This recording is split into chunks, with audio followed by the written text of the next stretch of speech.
YouTube was good. It's your boy LaRon, Potent Pondering. I'm back with another video. Please come in, thumbs up this video, subscribe to the channel, hit the bell notification, hit all notifications so you have my videos in your possession each and every time that I go live or I do uploads. Shout out to all of my new subscribers. Shout out to my returning subscribers. Please make sure that you support this channel. The Cash App is on the screen, and that is $Potent Pondering. On the Cash App. Send the support. I appreciate all of y'all who support this channel. So listen, first thing first, let's get into the Diddy updates and all of that. So I'm pretty sure by now, some of you have already heard that there's a new allegation out on Diddy. So another one, Diddy hit with a 2003 sexual assault lawsuit by model that alleges that she was drugged and with a laced blunt and forced to perform top on Diddy, and he told her to suck it. That's crazy. So Crystal McKinney claims that in 2003, she met Diddy at a men's fashion week event and was invited back to his studio. She said Diddy and his entourage, drunk of Hennessy, had blunts in rotation, and she felt strange after smoking it. McKinney says that the blunt was laced with another drug. Feeling light, Crystal recalls Diddy making her follow him to the bathroom where he forced himself on her, allegedly shoving her head down his crotch and saying, "Blow it." So though she refused, Crystal says that he continued to force her head down, making her perform the act. That's crazy. As she continued to walk away, she passed out and realized that she had been assaulted. Once she woke up in a taxi, McKinney says that she was blackballed from the modeling industry after the incident had took place, and she had attempted to unalive herself. I think that's cruel. That's wrong. Now listen, let me just tell you this. That happened back in 2003. And it's like with everything else that's been proven against Diddy, I mean, do you think this leaves a window for people to come out and just say anything and then, it's supposed to be perceived to be as true? I don't know, but based on, his lies, he doesn't make it hard for us to believe what these people are saying, right? So let's check this out. 10 more legal trouble for hip-hop mogul Sean Diddy Combs. We're learning tonight that he is being sued by a model who claims the rapper drugged and sexually assaulted her back in 2003. Now, according to this lawsuit, first reported by TMZ, the woman claims it happened at Diddy's New York City recording studio when she was 22. The accuser says she was given marijuana laced with another drug and forced to perform a sex act. This is the latest in a series of sexual assault claims against Combs. Yesterday, he apologized after surveillance video showed him beating a former girlfriend back in 2016.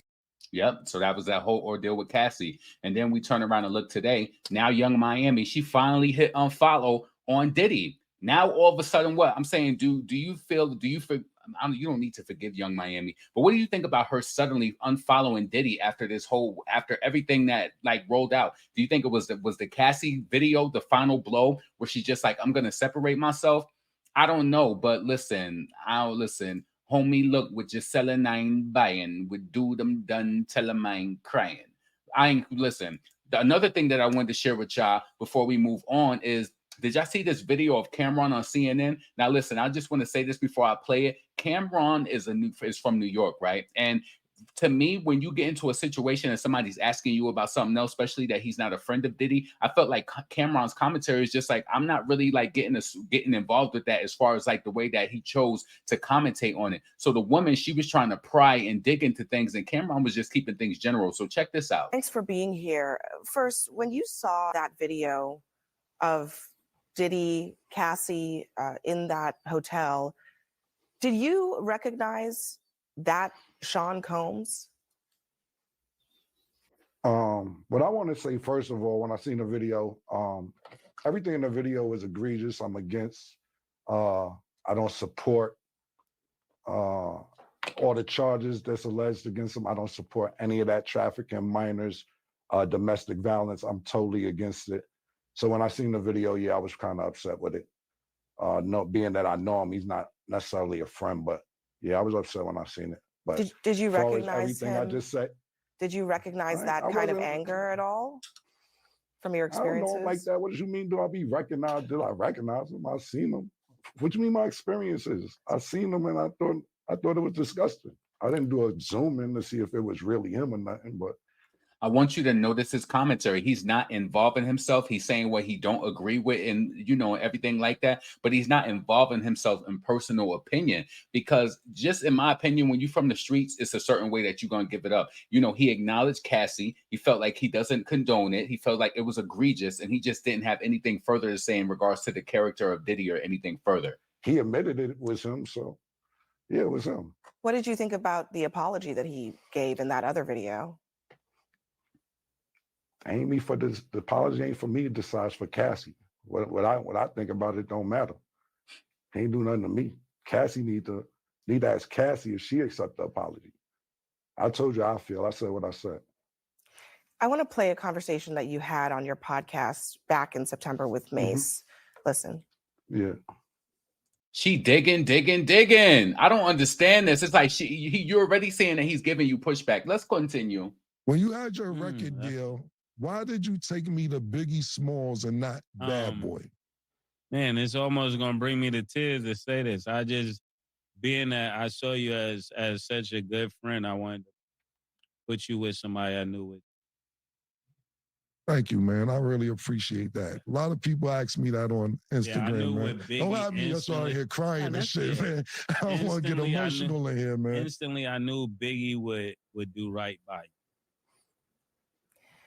Can you tell us a little bit more about that? I mean, is there something known in the industry about how Diddy treated his artists? Look at Cam talking about he about to go get some cakes after that. He promoting his drink smart. He's in the moment. He know that this is live. There's no editing. There's no edit out. He promoting that purple pony, whatever. Yes.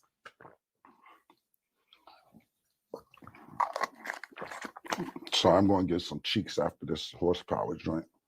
I'm just going off what Mace said. Mace took me to Biggie. I don't really know Puffers like Mace know Puff. So I appreciate what Mace said. And of course, that's my brother. So if he felt that way, then he felt that way. I can't really tell you how Puff moves or anything like that. Mace may know better than me because he was signed to Puff. I wasn't. But my show does come on at 8 a.m. Eastern on YouTube. It's called It Is What It Is. And y'all make sure y'all check it out. I mean, I might get some more information out of Mace from there. But for me to tell you how Puff act and all that, I don't know. I never was signed to him. Yeah. What about the industry in general? I mean, so many people have pointed out that Diddy couldn't get away with this stuff if there weren't a lot of people protecting him. Do you think that's the case? Who the talent agent for this joint? Like, you think I'll be sitting around watching what Diddy do and all this? I didn't know this was a Diddy joint that y'all invited me to. Yo, who booked me for this joint? Yo, who booked me? Yo, and see, and that commentary lets Diddy know, even though he ain't Diddy friend, it just lets him know, like, I'm not involved in that. I don't agree with the situation, but don't get me meddled all up in that. And she's trying to be slick. This is what a slick journalist do. He already answered so many times. Like, come on, mama. All right. Wow, and I don't be sitting Camron, around watching Diddy and all that. Yeah, thanks. Man, come on, man. Thanks for joining us. Thank you for your time tonight. Yeah. And that leads me to believe that Camron did not understand why he was even there. Like, you know, not saying he didn't understand why he was there, but it's just like, how was he booked? You know, that probably was the doing of his publicist. So Camron was on his show earlier today, It Is What It Is, and he spoke about him being on CNN. Camron addresses his viral CNN interview and says that they called him to talk about Diddy and not about positivity. You could have called us to talk about a bunch of positive things that we do. So let's check this out. You know, they invited me on the show to talk about what's going on with Diddy and all that. And then my thing about it was, Mace, that they didn't invite me on to say about how successful our show is or the positive stuff we do in the community, how every day, 5 days a week, Mace talks to kids on a Zoom call. Mace doesn't even promote this. I'm going to promote this for Mace, is that every day at 5 o'clock, it don't matter what's going on, what's happening, where he's at. It could be money involved, it could be a photo shoot, it could be whatever. He stops what he's doing to talk to kids around the world about being positive and doing what they believe in and so on and so forth. And to the point where, you know, one day he was at my house and he told me, Cam, you can't make no noise. Don't come in. I'm not playing with you. Like, that's how serious, no, but seriously, that's how serious he takes what he does. And we do all these positive things. And you call me on CNN for the bullshit. Yeah, no, they invited me on the show. So that was clip one. I'm going to give you the bullshit. That's just what's going to happen. So we got some free promo. I teased the fake horsepower.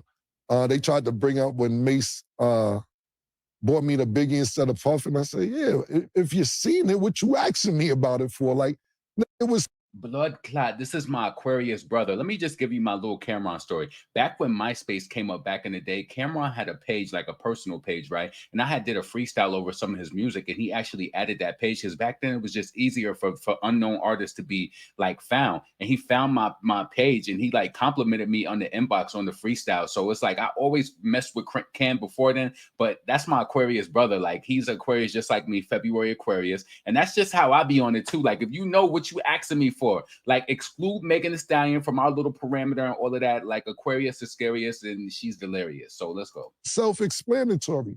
So I got us some free promo. I didn't get to shout out the Dipset tour. Make sure you go online. Yeah, I just felt that you try to use me, pause, to whatever Diddy going through the down. I mean, listen, the video, I don't support it.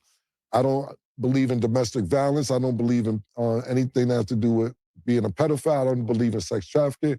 I think what I seen in the video was egregious, and the charges, up. They're really up. Oh wait, but I said what I said. I gave a disclaimer at the beginning. Then we got on the commercial. That was that. That was that. So that's how that went yesterday, man. I don't know why I'm gonna give you the. They didn't watch 60 Minutes. They didn't watch Bill O'Reilly. This is what I do on them joints, pause. Y'all keep inviting me up to Fox, CNN, 60 Minutes. Y'all already know what the resume is with them shows with me. But yeah, that's what happens, Stat. That's what I really want to focus on, because I know we play and joke a lot. But y'all call us up there for that and don't invite us to talk about shit that's positive. Y'all got it's cool. Y'all called me like this. We did this in less than 24 hours. You could have called us up for a bunch of positive different things that we do. But you want to play games, that's what you got. That's just what it is. And I don't think we was playing games. I just went up there to promote all the different things that we have going on. They didn't. And listen, this is my personal opinion. It's like at the end of the day, the publicist, what was the premise of this interview? It's like, did he blindly walk into this interview? I mean, press is press to an artist, to a person who's on a platform that you want to promote. Press is press. You know what I'm saying? So I just felt like he wasn't wrong. He kept it. He acknowledged Cassie. He acknowledged that he didn't agree with it, and I felt like that's all he had to do. If he would have just denounced it from the jump and just had no say or anything, then I would have questioned his character. Anyway, let's move on. Before we get into Megan Thee Stallion and Cardi B, I wanted to bring this up to you because I've seen this on the blogs, right? Well, not on the blogs. I've seen it on Google because I don't get all my news from the blogs or things that I search for. But I don't know if any of you own any XL bullies or anything like that, but those dogs are deadly. And they said that, I believe that they said they make up for about 40 to 60% of the deaths, related deaths to, adults, and also like chewing off the face of like babies and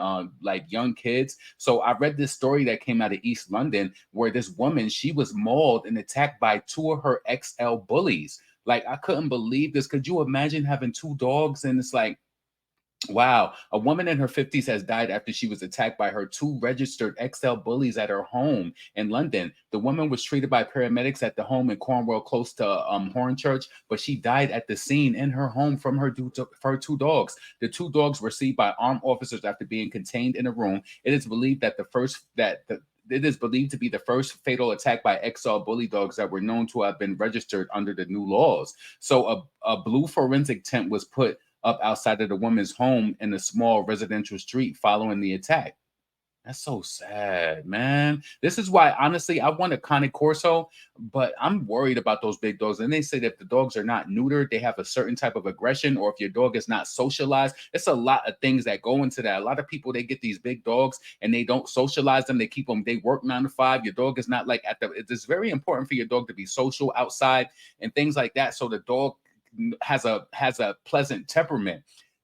This is not the first time. A man was also unalived by his dog in California. Multiple of his dogs unalived him, maybe 2 months ago.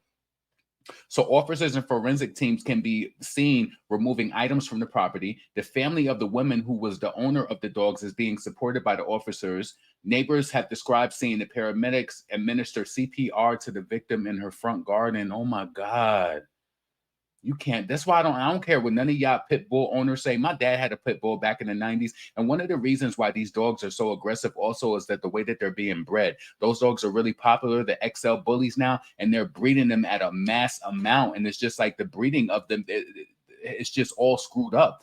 Man, listen, I don't play with nobody's pit bull at all. I don't play with nobody's pit bull. So a woman who was asked to remain anonymous said that I came out of the house and looked to see what happened. We hadn't heard anything but saw a helicopter overhead. I stood by and saw a paramedic administering CPR. That poor woman, it's shocking. Ooh, man. Another woman who also did not want to be named said that she heard barking during the incident and had previously warned her child about going near the XL bulldogs. A lot of barking. I said, don't ever touch those dogs. They're dangerous. Ooh. And for all of you pit bull lovers, I don't mess with them. I don't mess with them. And if you do have a pit bull, stop locking your, listen, I don't know. It may be too far off by now, but you keep them dogs locked up all day, they're going to have social issues, and they're going to have all of this pent up anger and pent up energy. And then if they not neutered too, I know a lot of people don't want to neuter their dogs. So they want to get money off of them and all of that. Man, listen. So somebody said, I didn't see anything, but I heard a lot of barking and saw a lot of people outside. She said one neighbor said that he did not hear the incident, but saw the police helicopter followed up by 3 ambulances and about 9 police cars arriving on the scene. He said, I looked out and saw 2 or 3 ambulances or 8 or 9 police cars. We asked what happened. They said there had been an unfortunate incident. And this is the woman. Oh, no, let me see. Neighbor Salah Shalanki says that the fact that the attack happened by the woman's own dogs and children is scary. Yep. So that happened about 4:15. So listen, man, be careful with these dogs. I don't know. Like, this is why, like, I want a dog with a good temperament. Like, people be getting these dogs and they be going haywire on them. Then you want to keep this dog locked up all day while you working 9 to 5, not showing the dog no love, not getting the dog out to the dark dog parts within the first few months to years of their life, so that they're social and they have understanding and they're not like overly aggressive. And then this is another reason why I do prefer and I want a female dog, just to be honest with you. Just to be honest, but leave your comments below and let me know what you thought about that situation. I'm going to move on to Megan Thee Stallion, the one who sipped that Don Julio by the gallon, chilling out in Calabasas with them bastards. She got a bachelor's, now she's trying to get a master's, but they said that Kelsey did the classes. Good luck with your masters. So Megan Thee Stallion, she's out in New York City tonight. And they said Megan Thee Stallion sold out. She sold out Madison Square Garden. Now, I want to tell you this. Congratulations to anybody who could sell out Madison Square Garden. But if you look it up, I'm not going to pull up all of the details because we'll be in this video for so long, right? Megan Thee Stallion, her capacity was completely limited in the venue, right? Somebody said she performed at the theater. I think she did perform in the arena. It was limited. You've seen how they cut off so many different seats. Also, I don't understand how it was a sold out show, but when I went on the resale sites and Ticketmaster had limited tickets, it was still tickets available. I went on a resale site. Now, you know, on the resale site, people typically want to get more money because they're buying tickets and the thought that they're going to get people who want to buy the tickets for more money. I went on the resale site and the tickets were selling for as low as $18 to get up in there. You better sell out them little 12,000, 5,000 seats or 10,000 seats that you got. You better sell it out. So, I mean, if Megan Thee Stallion is happy with going around the tour on a Happy Meal, going on tour around the United States on a Happy Meal tour, to me, that's why I feel like her production is so cheap. And to me, she's going to end up being in debt going on tour because, you know, it's a logistics, everything that goes into it. But maybe that's why her stage set just seems a little cheapy too. Who knows? But anyway, congratulations to Megan Thee Stallion if she sold it out. But I feel like anybody who could sell tickets, could you imagine Nicki Minaj stepping on stage for $20? I think that Nicki Minaj ain't an $18 holla, $20 holla, $25 holla. I don't even think she did shows like that. I don't even think that she did anything like that even on her come up. I think she was doing shows that was better than, you know, doing shows that cost more money than that. Hold on. I want to move on for a second. Give me a second. All right. So then we move on. So Megan brung out Cardi B out at Madison Square Garden. You know, she about to do her look. Ring around the rosy, pocket full of posy, ashes, and then she come down. So you know that I was one of the people who said if Megan Thee Stallion do Madison Square Garden and she don't bring Cardi B out, then you could definitely tell that something is wrong, right? So Cardi is looking for any moment right now because she is a flop. Yes, she is a flop in the current moment. Megan Thee Stallion and Glorilla has 2 songs that are above Cardi B right now on the charts. And she got Yeah Glow, and then she got the collaboration with Megan Thee Stallion, which I personally feel like Megan be leading it like it's her song, right? So she came out at Madison Square Garden, all that, right? So that's that. And then it was announced while they was on stage that Cardi B is going to be featured on Megan Thee Stallion and on Glorilla and Megan Thee Stallion's Wannabe. I just personally feel like Cardi is going to be at the BET Awards next month, and you need to have something that is going to stick. She's going to bring them out on the show because she doesn't have anything relevant right now. Do you understand that? So all of her fans is going crazy. They excited that she's going to be on this remix coming out on Friday. And mark my words, Cardi B is going to diss JT on this. Because remember what she said on the Spaces? That she was like, she's talking Cash Money-ish on this too. And you know how Megan is talking on it too, talking about get your wigs with like Effie. Mark my words, Cardi B is coming to diss JT on this Wannabe remix. I bet you. And you know what's so crazy? Hold on, let me just play this real quick. For this to be Glorilla's song, the way that Megan Thee Stallion, I know that this is her tour, but why did she announce it like that? You know, I don't get that. So let's just check this out real quick. Y'all told me it's like, 'cause I ain't telling you right now. And I want to zoom in on, well, I'll do that in the next How you video. gonna tease that and then try to walk away? What you think we should go on with? What we doing? I think we should just tell them. Y'all want to do with motherfucking Cardi B?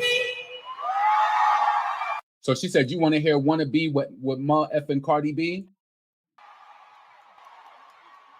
Do you get it? Why you say something?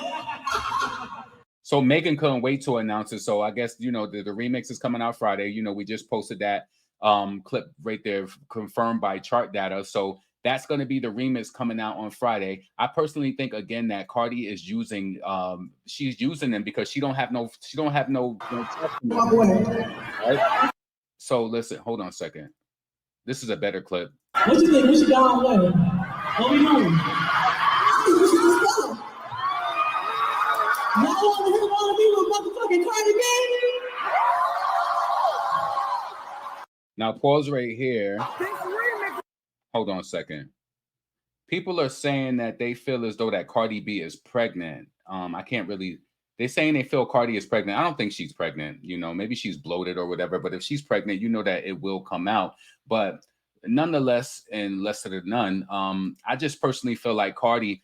You know, Cardi needs to hop on a remix right now. She was like, you know, I wonder if y'all know what song it is. Now it's all come out. You know, their song is like top 40 right now it's top 50 because it's number 46 right now on the Billboard. So this will make the song surge up a little more. And Cardi needs a look. We almost in June, baby. It's May 21st. Next week is going to be on the 27th, Monday, because we all from work on Monday. That's the 27th, right? Cardi needs something to go into the BET Awards. Nothing that she's put out from the freestyle, from the Enough, from the song that she has with Flo Milli. None of it is doing enough. It's not. I'm sorry. You know what I'm saying? So, of course, Cardi B is using Glorilla and Megan Thee Stallion and Glorilla, because I personally feel like Megan is running with it like it's her song. And yeah, she needs a moment. She has to have that. Let me know what you personally think about that. The last thing I want to get into is Nicki Minaj. Now, Nicki, I'm calling Nicki out because, yes, I do feel like that she's being fake tonight. You want to know why I feel like Nicki Minaj was being fake tonight? Because when I was on Station Head and I'm listening to her show, she was playing all of these songs from Queen. Mind you, when Nicki came out with Pink Friday 2, she denounced Queen crazy when you know that this is your best album. Now, I will say this. Pink Friday 2 is a really good album, but Queen is lyricism on top. She played LLC. She played Majesty. And I think she said that she was trying to set the tone for, you know, the show. And she played those songs. She did play Pink Friday 2 songs too, but you opened the show up. You pretty much opened up the show and was playing these songs. You know what it is when it comes to Queen. The lyricism is just unmatched. LLC, Majesty. I just feel like, to be honest with you, Nicki said that when she was doing that album, she felt as though that she had to prove herself. I feel like you always got to prove yourself when it comes to being an artist, but I felt like the lyricism on that album, like the lyricism on Pink Friday 2 is good, but the lyricism on that album, and then you got the Hard White is just like gritty. I'm sorry, Hard White to me Hard white is what Beep Beep tries to be. Beep Beep is good though, but hard white is what Beep Beep wishes. Hard white effortlessly is just it. Like, you know what I'm saying? It's effortlessly it. So I don't know. I just felt like for her a few months ago, the album's been out for 5 months. October, wait, this is January, February, March, April, May. The album been out for 5 months. Just last week, you were saying that, oh, you didn't like that album and this and that. And I understand it in the time you want to give Pink Friday 2 all of the credit, but Queen is the best album lyrically, I have to say. Then Queen is the best to me. I feel like, but then I felt bad because Pink Friday 2 is good in a way, but there's nothing to me lyrically that is going to stand up to Queen. Not even the best on Fallen. It's not. Picture Fallen is slick though. Falling is slick. Picture me the slag. Picture pretending I get dolly, just piggyback. Picture using me in the bars and never giving back. Soon as they thought they seen the light, I turned the picture black. Ain't at the mall, but between me and them, it's a gap. Yeah, it got some slick lines, but that hard white, that LLC, even when you bring it home to the good form, even when you go to the Miami and you got the Chun Sway, then you got the it's just so much. Chun-Li, how could I forget about that? Then you got Barbie Tings. It's so many different waves on that album. So yeah, I do think Nicki was being fake tonight, trying to show that album love. You know, she was playing some different songs, but she definitely highlighted Queen tonight on Station Head. So listen, yeah, that was a little fake because you tried to denounce that album, and the fans, we've been telling you for the past months that that is the best album. Yes, we have. Yes, we have. So listen, let me know what you think about that. Anyway, this is your boy LaRon, potent, pondering, never pandering, never panhandling. Please make sure that you support this channel. The Cash App is on the screen. That is $ potent pondering. You know what I'm saying? Get in the comments and let me know what you thought about anything I talked about, from the Diddy situation, the updates with the new allegations, also that Camron situation. Camron just really wanted to stay out of it. He wanted to say that he didn't condone the behavior or anything related to Cassie, but he didn't want to give no personal opinions, personal feelings, or anything like that. So I understand that. As long as he acknowledged that it was wrong, that's that. Let me know what you thought about that situation also with the XL Bulldog and, you know, attacking, the Young Miami too. I ain't really stunting Young Miami. She came out with that song, These Oaken Up With You. She flopping. And I'm gonna be honest with you. I know Ice Spice flopped too, but I don't know. I kind of like that. I think it's just because I'm from New York. Like, what did she say? She talking loud, but ain't on the move. Word. Talking to town, I'm making a move. Facts. Pretty ass face and pretty ass boo. Pretty ass. I don't know. I ain't like, it grew on me because I did stream it. Listen, Nicki made me like Ice Spice. To be honest with you, she collaborated with her. Nicki made me like Ice Spice. So when it came out, I did listen to it, and I thought it sounded chaotic, and it still does sound chaotic. But when it's pretty ass face and pretty ass boo, pretty ass, but I ain't no liar. If I like something, I'm gonna tell you. I'm not gonna hide it and fake stream it behind the scenes and make it seem like it's something, like, you know what I'm saying? If I like it, I'm going to tell you. It ain't great. It's not excellent, but, you know, I did stream it. And yeah, I streamed it more than I played that Nani by Sweetie. So anyway, that's besides the point. We at the end of the video. Subscribe to the channel. Thumbs up the video. Let me know what you thought about Cardi B being on Glorilla or Megan Thee Stallion. Really, I feel like she using Megan Thee Stallion. So I'm going to put that in the title because I feel like that's Megan's song. To me personally, because I feel like she raps better on the song than Glorilla. I don't like Glorilla. I don't like all of that. I not like the guy like that. And also, let me know what you think about Nicki being fake, talking about playing all these Queen records. You know, Queen is the superior album, and you know what the outcome. You know that. I don't care if Pink Friday 2 sold more than Queen. Queen is a superior album, and nothing is rocking with Chun-Li. No lead single is rocking with Chun-Li at all. So listen, this is your boy LaRon, potent pondering. I'm up out of here. Peace.